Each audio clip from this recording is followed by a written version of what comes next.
नमस्कार, मी मोनिका शर्मा आणि आपण पाहत आहात लोकसेतू मराठी न्यूज चॅनल। तर चला पाहूया आजच्या बातम्यांमध्ये काय खास आहे।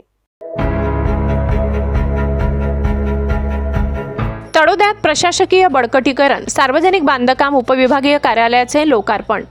प्रजासत्ताक दिनाचे औचित्य साधत तळोदा शहराच्या विकासात आणखी एक महत्त्वाच्या प्रशासकीय सुविधेची भर पडली आहे। सार्वजनिक बांधकाम विभागाच्या उपविभागीय कार्यालयाच्या नव्या इमारतीचे लोकार्पण आमदार राजेश पाडवी यांच्या शुभ हस्ते आज उत्साहात पार पडले।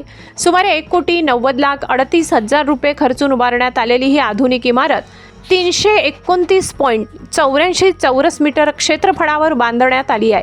या वास्तूमध्ये उपविभागीय अधिकारी यांच्यासाठी स्वतंत्र दालन, तांत्रिक व आस्थापना विभाग, बैठक कक्ष, अभिलेख कक्ष, नागरिकांसाठी प्रतीक्षालय, प्रसाधन गृहाची सोय करण्यात आली आहे।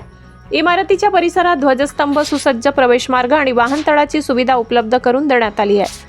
या प्रशासकीय इमारतीचे बांधकाम इंजिनियर स्वप्नील अरविंद पाटील यांनी यशस्वीरित्या पूर्ण केले आहे।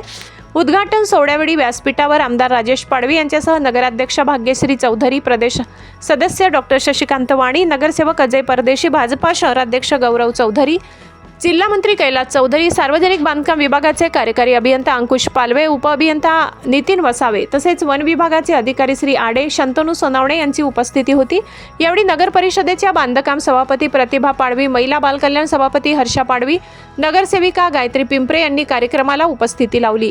उद्घाटन प्रसंगी आमदार राजेश पाडवी यांनी सांगितले, तळोदा तालुक्यात प्रशासकीय इमारतींची उभारणी होत असून त्यामुळे प्रशासन अधिक सक्षम होणार आहे। या सुविधांचा थेट लाभ सामान्य नागरिकांना मिळेल। कार्यक्रमाचे सूत्रसंचालन कनिष्ठ अभियंता निखिल साळुंके यांनी केले। तळोद्याच्या सर्वांगीण विकासाच्या दिशेने ही नवी वास्तू महत्त्वाचा टप्पा ठरणार आहे।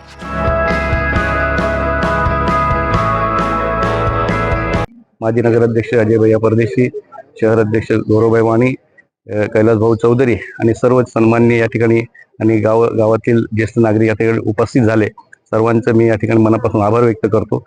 अतिशय चांगलं असं या ठिकाणी इमारत ज्या ठेकेदारांनी उभारली त्यांचंही अरविंद भाईंचं मनापासून आभार व्यक्त करतो, त्यांचं अभिनंदन करतो।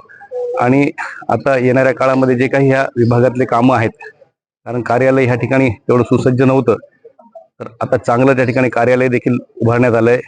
अधिकारी सर्व चांगले त्या ठिकाणी मन लावून काम करणार आहेत, कारण अजून बऱ्याचशा अशा सुविधा ह्या भागामध्ये, ह्या मतदारसंघामध्ये अशा आहे जिथं कनेक्टिव्हिटी नाही आहे, तर त्या ठिकाणी देखील या उपविभागामार्फत त्या ठिकाणी त्यांचे इंजिनियर असतील, एक्झिक्युटिव्ह इंजिनियर असतील, डेप्युटी इंजिनियर असतील, स्वतः त्या ठिकाणी गावोगावी जाऊन पाहणी, जसं माझ्या मतदारसंघात सोजळबार आहे त्या ठिकाणी आत्ताच आम्ही त्या ठिकाणी त्या गावापर्यंत रस्ता पोहोचवण्याचं त्या ठिकाणी काम केलंय। अतिशय चांगलं काम सार्वजनिक बांधकाम विभागातर्फे या ठिकाणी होते। आता एक रावला पाणीचं देखील त्या ठिकाणी काम आता टेंडर झालेलं आहे, त्याच्यात देखील चांगलं होईल। जेवढी जास्तीत जास्त लवकरात लवकर कनेक्टिव्हिटी होईल त्यासाठी आम्ही प्रयत्न करतोय। त्यासाठी अधिकारी देखील चांगलं मनापासून काम त्या ठिकाणी करतायत।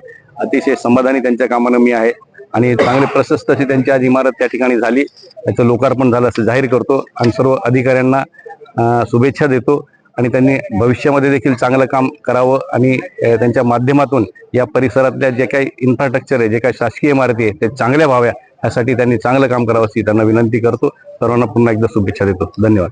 लोकसेतू मराठी न्यूज साठी प्रतिनिधी लाला चव्हाण, शहादा। साठी एवढंच। ताज्या घडामोडी, स्थानिक बातम्या आणि महत्त्वाच्या अपडेट्स जाणून घेण्यासाठी आमच्या लोकसेतू मराठी न्यूज चॅनलला सबस्क्राइब करा। धन्यवाद।